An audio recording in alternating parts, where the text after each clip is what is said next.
Eliahu, un rabbin respecté de Jérusalem, menait une vie rigoureusement ordonnée, ancrée dans les prières et les études de la Torah.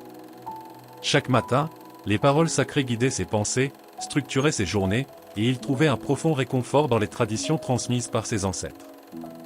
Mais, au plus profond de son cœur, des questions dormaient, refoulées par la certitude apparente de ses croyances.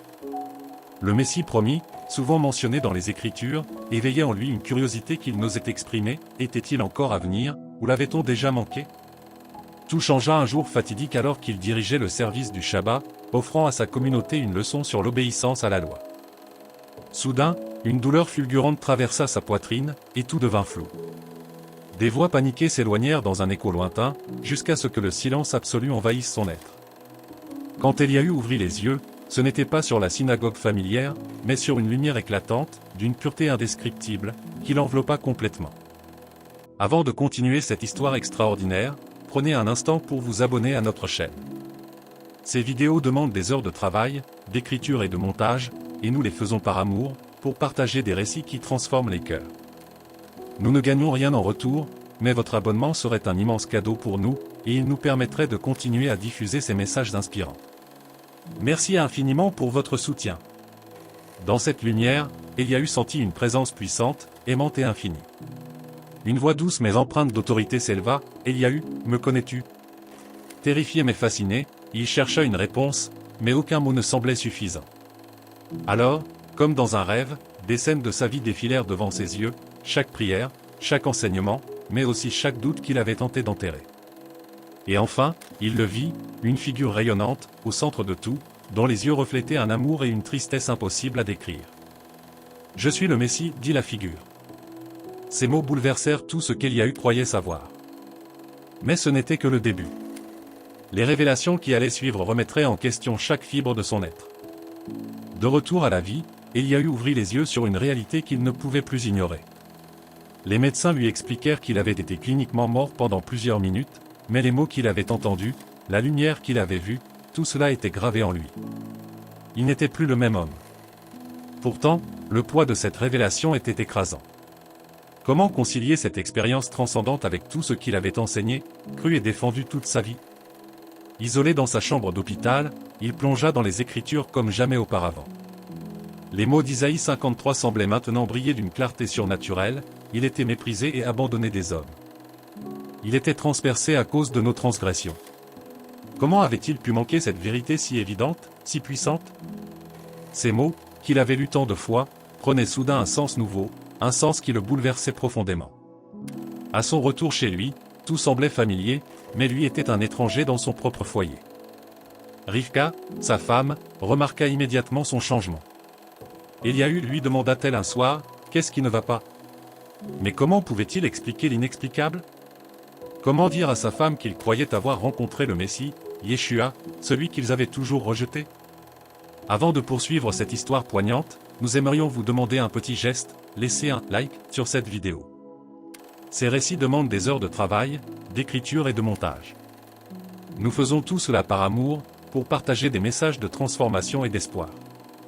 Nous ne gagnons rien en retour, mais votre like serait pour nous un immense cadeau et un encouragement précieux. Merci infiniment pour votre soutien. Chaque jour, Eliahu se battait contre ses peurs et ses doutes, tout en sentant une force intérieure croissante. Il posa des questions subtiles lors des études de la Torah, essayant de sonder ses élèves et ses collègues. Mais ces interrogations ne passèrent pas inaperçues. Un jour, un ancien du conseil le prit à part et lui dit, « Eliahu, ces questions sont dangereuses. Ne t'égare pas. » Mais comment rester silencieux quand la vérité brûlait en lui comme un feu dévorant? Puis vint Jonathan, un membre discret de la synagogue, qui l'approcha après un service. « Rabbin, murmura-t-il, je crois que vous cherchez quelque chose de plus. » Avec une prudence respectueuse, Jonathan partagea son témoignage. Il montra à Eliahu des passages des Écritures qu'il n'avait jamais envisagés sous cet angle, la prophétie de Michée sur Bethléem, le calendrier de Daniel pointant vers loin. Chaque pièce s'assemblait, formant un puzzle qu'Eliahu ne pouvait plus ignorer. Mais à mesure que cette vérité se clarifiait, la peur grandissait. Comment concilier ces nouvelles convictions avec le poids des traditions, de sa famille, et de la communauté qui lui faisait confiance? Une nuit, alors qu'il fixait le plafond, il se demanda si ce chemin, bien que lumineux, ne le mènerait pas à perdre tout ce qu'il avait aimé et construit. Ce qu'il ne savait pas encore, c'était que cette révélation n'était qu'une première étape. Une décision encore plus déchirante l'attendait. Les jours qui suivirent furent marqués par une tension palpable. La vie d'Eliahu, autrefois si ordonnée, était désormais remplie de silence, de regards lourds et d'une solitude qu'il n'aurait jamais imaginée. Rivka, sa femme, oscillait entre colère et tristesse, et ses enfants, autrefois si proches, semblaient maintenant s'éloigner de lui. Pourtant, au fond de lui, Eliahu savait qu'il ne pouvait plus reculer. La vérité qu'il avait découverte brillait trop fort pour être ignorée. Un soir, alors que la maison était plongée dans un calme inquiétant, Rivka brisa le silence. « Eliahu, je ne peux plus continuer comme ça, dit-elle, les larmes aux yeux. Tu es en train de détruire tout ce que nous avons construit. » Ces mots transpercèrent le cœur d'Eliahu, mais il répondit avec une douceur ferme, « Rivka, je ne détruis pas notre vie, je cherche à la reconstruire sur une base solide, sur une vérité que je ne peux plus nier. » Avant de continuer, nous aimerions vous poser une question, qu'auriez-vous fait à la place d'Eliahu? Auriez-vous eu le courage de suivre une vérité qui pourrait tout bouleverser? Partagez vos réflexions dans les commentaires. Vos témoignages enrichissent cette communauté et montrent à quel point chaque parcours spirituel est unique. La confrontation ne se limita pas au cercle familial. La communauté, qui avait tant de respect pour lui, commença à murmurer. Les élèves désertèrent ses cours, et les anciens de la synagogue convoquèrent Eliahu pour une rencontre. Ce fut un moment intense, où chaque question posée par les dirigeants résonnait comme une accusation. « Es-tu influencé par des idées étrangères ?» demanda l'un des anciens, son regard perçant. Eliahu resta calme, mais ferme. « Je ne cherche pas à m'éloigner de la loi, je cherche à en comprendre l'accomplissement. » À mesure que la pression augmentait, Jonathan et le petit groupe de croyants en Yeshua devinrent son refuge.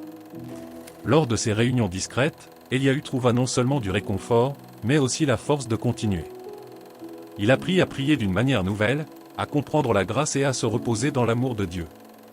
Ces moments, bien que précieux, renforcèrent également une vérité douloureuse, son chemin serait solitaire. La tension atteignit son apogée lorsqu'un soir, son propre père lui rendit visite. « Eliahu, dit-il, sa voix pleine de douleur, je ne te reconnais plus. Si tu persistes dans cette voie, tu seras seul. » Ces mots furent un coup dur. Mais pour la première fois, Eliahu répondit avec une clarté qu'il ne s'était jamais senti capable d'exprimer, « Père, je suis peut-être seul dans ce monde, mais je marche avec Dieu.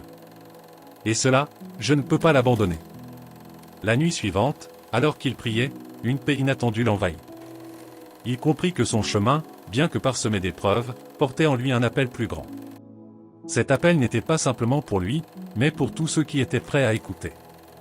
Ce fut le début d'une nouvelle mission, un nouveau chapitre de sa vie, témoigner, même au prix de tout perdre. L'histoire d'Eliahu est celle d'un homme qui, face à une vérité écrasante, a dû tout remettre en question. Elle nous rappelle que parfois, suivre son cœur et sa foi demande un courage immense et des sacrifices douloureux. Mais cette vérité, même si elle est difficile, apporte une paix et une joie que rien ne peut remplacer. Et vous, quelle vérité êtes-vous prêt à poursuivre, même au prix du changement?